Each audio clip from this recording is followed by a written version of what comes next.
Welcome back to Coates in Conversation. I'm your host, Kendrick Coates, a licensed therapist who works with couples and athletes in the state of Alabama and Illinois.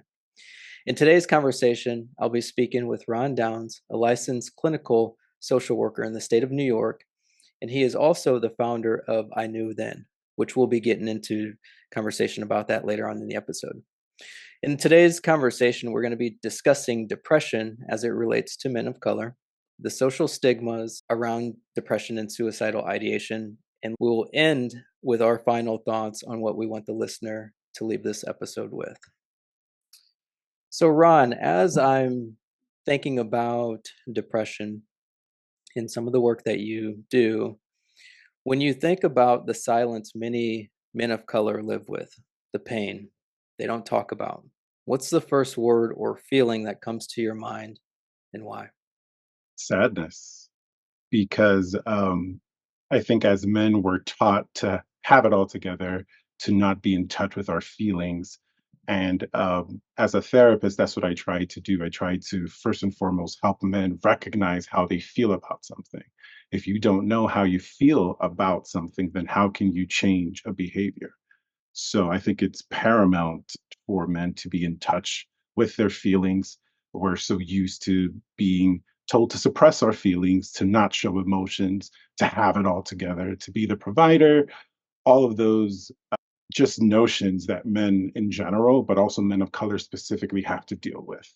I think it would be important to educate listeners and viewers what actually is depression. So, depression can be described in many different ways, but I think it's when you, let's say, for the lack of better words, you hear you're trying to get better, but for some reason, something is happening that's bringing you back, bringing you down, making you feel hopeless, making you feel like you're alone. It's a way of feeling that makes you want to feel isolated, wants you to not seek out those things that may bring you pleasure.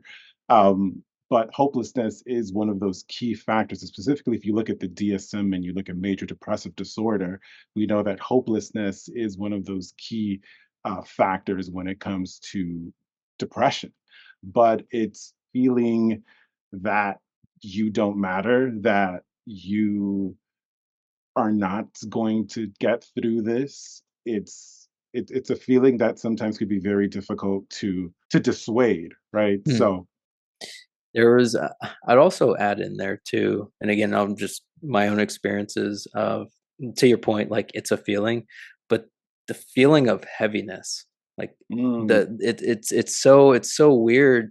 Like there might be energy for the first part of the day and then you just like crash, hit a wall. There's no energy. You don't want to talk to anybody. So that goes back to your point of mm, wanting to isolate because at least in my experiences, having the mental capacity to talk to one more person is almost like mm, it's too much. And I yes. just like want to just isolate the suppression of emotions. I'm thinking back on Dr. Gabor Mate. I think he's well known in our field, and he often talks about from videos that I've seen, he talks about the impact that suppressing our emotions, suppressing the things that we experience, how it sometimes manifests into, say, chronic illness, digestive issues, et cetera, et cetera. And I think far too often men, especially men of color, we experience so many things, but as you mentioned, we're just supposed to suppress those things, which ends up leading into a whole slew of other things. So, what are some of the unique pressures, cultural, societal, or historical, that impact the mental health of men of color, particularly when it comes to silence around suicide? Mm. So I think that something to think about is that I think men of color in general have this history sometimes of misdiagnosis, over policing, or sometimes BIPOC people, Black, Indigenous, and people of color people are pathologized. So we often feel like seeking help is not something that we should do. And we're also kind of portrayed as being too aggressive, too lazy, and as criminals. So I think that to be a crazy person of color makes it worse when you think about the stigma associated with mental health and what people may say as someone who is mentally ill or someone who is crazy, for the lack of better words. But I think that takes on double meaning for someone who's already ostracized by society. So then, as far as you've had some impact within your own life that has influenced some of the work that you do, especially for men of color. So, can you share how your experience has shaped your work? Yes. So I actually started a passion project called I Knew Then, which I started last year as a way to pay homage to my late cousin Jane, whose life was tragically taken through intimate partner violence. And that tragedy for me became a turning point, an area of which more of like a moment of clarity for me to find out what my true purpose is. And that is to help people deal with healthy relationships. And it ignited my mission to help others recognize or rediscover what love is, and to know that at the foundation of love is connection, healing, and growth. And so through I Knew Then, it's a page that I have on Instagram. I share inspiring stories, affirmations, and simple reflections about the importance of recognizing those pivotal I Knew Then moments that you might have about love. It's particularly self love and how you love others. So with I Knew Then, something I'm starting this September is it's called the I Knew Then, the Men's Collective, and it'll be a group that meets in person once a month. It's a non-therapeutic group in which men just come together to unpack, reflect, and connect. And I think it's going to be a great way to just have those real conversations in a safe space with other men of color so that you don't feel like you have to go through things alone. And that's what isolation is, one of those key risk factors for suicide. So when someone is isolated, when someone feels that they have to go through things alone, they're more likely to want to engage in suicidal behavior, etc. So that's one of the reasons why I started I Knew Then as well. That is incredible just because, again, like it sounds like you're building a community where people can feel welcome, feel seen, feel heard, etc. But you also mentioned something there as far as this isolation as it relates to suicide. In your clinical experience, what are some signs or behaviors men of color might show when they're struggling with suicidal thoughts, even if they're not saying it directly? Mhm. So I think hopelessness is one of those key risk factors. Feeling like a burden, feeling sad, feeling numb. Sometimes when someone jokingly says that they want to do something to hurt themselves, it's actually not a joke, and all kinds of conversations about suicidality should be taken serious. But sometimes when someone feels like they're tired of everything, what's the point, and that they don't want to be here, those are some of those emotional signs of suicidal thinking. But also sudden behavior changes like recklessness or unusual calmness, giving away possessions, those kinds of things are also some of those warning signs for suicide. But worthlessness is also in there. One of the things that I do want to talk about very briefly is there is no specific reason for suicide, right? So there is not just one factor that you could say is the cause for suicide. It's more of a culmination of many things together. But there is a psychologist by the name of Thomas Joyner who talks about the interpersonal theory of suicide. And if you kind of look at a Venn diagram, on one end, you'll see thwarted belongingness. I don't belong. On the other end, you'll see perceived burdensomeness. I am a burden. And at the bottom, you'll see capacity for self harm. So at the intersection of all three of these circles is where you see really fatal suicide attempts. So it's just interesting, although there isn't one specific reason for suicide, but his interpersonal theory of suicide looked at perceived burdensomeness. As I said, I am a burden and I am alone. Mm. So isolation is very huge. You mentioned something about giving away possessions, and my initial thought was, okay, if there's somebody out there listening to this podcast that's in a relationship and their partner begins to give away, shoes that they don't wear anymore, or give away clothes, should they be worried, or are there other specific belongings that they give away that is of much greater value that would bring more concern to somebody in a relationship?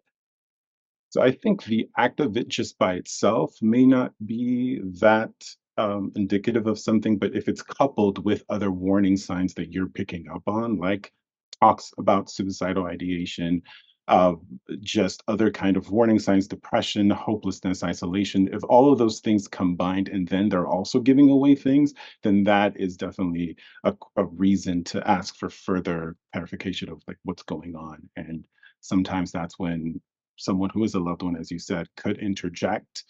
Something that I just want to say very briefly as well is something that we've learned along the way is that really suicide is anyone's business, is everyone's business. Suicide is not just a mental health person's or clinician's responsibility. Everyone can play a part with suicide prevention. I was at the gym this morning, and I just wanted to get your thoughts on this. I was at the gym this morning and I overheard two guys having a conversation. And one of the guys was talking about he has had three jobs. So he's working 6 days a week with little time off. And he said something that stood out. And he said, most of the time, I don't even want to go to these jobs because Mm. I'm tired. Do you find in your work that that's one of the words or the phrases that men use when they are suffering from depression? The reason why I ask that is because as men, you mentioned earlier, we don't always have the language to actually say, "Hey, I'm depressed. I'm this, I'm that." So, in your experiences, is that a word that some of the men use that you work with say, "Hey, I'm just tired of going to work and I just don't have a break." What are your thoughts? Yeah, yeah, I agree. I do think that that is one of those key words or phrases to inquire more about. Um, that lack of drive to do anything, that lack of drive to go to school, go to work, that's all in that depression, I guess, field that you can kind of link those together. So yes, I would say that is something to kind of be mindful of. Mm. So, with that being said, many men of color are hesitant to seek therapy due to mistrust or stigma. How do you build trust in those moments? So first and foremost, something I'd say is representation matters. Um, in my 10 plus years of being a clinician, I've realized in several of the different capacities or positions that I've worked in is that most men of color feel more comfortable with other men of color. There's just something about feeling seen, feeling affirmed, a kind of silent nod, or I get it, I've lived it too. So I think that, yeah, that is representation matters hugely there, but also in addition to that, just building that therapeutic alliance with a man of color, normalizing and validating their experiences, their pains. Something else that I've just noticed just about men in general, myself included, is that words of affirmation is one of those huge love languages. And sometimes the very top of the list of love languages for people in general or for men in general, that just words of I see you, I hear you, what you're going through is valid and I'm here to help you. I think that that can do a lot for someone. There's so many things that I think about when it comes to depression, and this is something just even in my own personal experiences of experiencing it and just like being confused, wondering what was going on. Would there be anything that you would give advice to, say, again, I'll go back to the example that I gave earlier, somebody that's in a relationship and their partner is struggling with depression. What are words of advice would you give to that person to better show up for their spouse or their partner that's suffering from depression? So I would tell that person to just really be a good listener. I think we often are trying to fix situations when sometimes the best way that a person receives love is through presence, is through being there, is through hearing and not necessarily giving advice or a solution, but just validating them and letting them know that you see them for what they're going through and their experience is valid. There might be a young man. I work with a lot of athletes, so there might be an athlete out there who is suffering from depression. If you could speak directly to a man who feels like he's out of options but is still here listening, what would you want that athlete to know? So I tell him the simple fact that you're here, that you're vulnerable enough to walk into my office and to discuss such a heavy topic, such as depression or suicide, tells me a lot of what I need to know. That you are still willing to fight, and the importance of showing up consistently week after week is half of the battle. And most importantly, I would like to tell that person that you are not alone. Help is available. I am here. It's a good idea to surround yourself with people who love you, who can speak positively into your life. And then also to know that if you want 24/7 support, that exists as well. There is the 988 National Suicide Prevention Hotline that anyone can call at any time. And there is a live trained professional that could help that person, that man of color, deal with what is at hand, the circumstances or experiences that they're having. Forward thinking, 5 or 10 years, maybe 20 years from now, as the mental health field continues to evolve and grow, what is one thing that you would like to see changed as it relates to men suffering from depression or suicide? Is that I would say just redefining the term masculinity and what that looks like. I think that there are various ways that someone could feel masculine that may not fit a certain, I guess, way of feeling or doing that has historically been used to describe masculinity, but that masculinity can look differently, and that you don't have to engage in certain behaviors or anger and letting your frustrations out. I think that there's different ways that we can direct the way that we feel rather than just lashing out, if because that does happen sometimes, and that is unfortunately one of those stereotypes, even with the current times of everything that's going on in current events. But just having to redefine what that looks like for people, and to know that you can still be a man and still be in touch with your feelings. You can still be a man and know how to love someone properly and not use abuse of any sort to get your point across. That you can use conversation, that you can use your voice to let your thoughts across. Ron, I appreciate the work that you're doing because as you and I both know, the field of mental health, especially as it relates to clinicians, we are a very small number. And I think there are a lot of men out there who are motivated to get the help that they need, but are sometimes the barrier of, somebody that doesn't look like them. It's just like, why would we want to go in those situations to talk to somebody about our experiences that they don't even understand? So I appreciate the work that you're doing, especially with I Knew Then, your event coming up, to better support men of color, but also to give us space to demonstrate and show men, kind of your point earlier, that masculinity can just really be in tune and grounded with who you are as a man. So everything that you're doing, I think, is much needed. Now, can you remind the listeners? You're in the New York area, but is there a specific area, just in case there's somebody out there that's listening to this that wants to join your group? One, how do they do that, and where is this specifically? Yeah, so you can find me on Instagram. My Instagram handle is I knew then.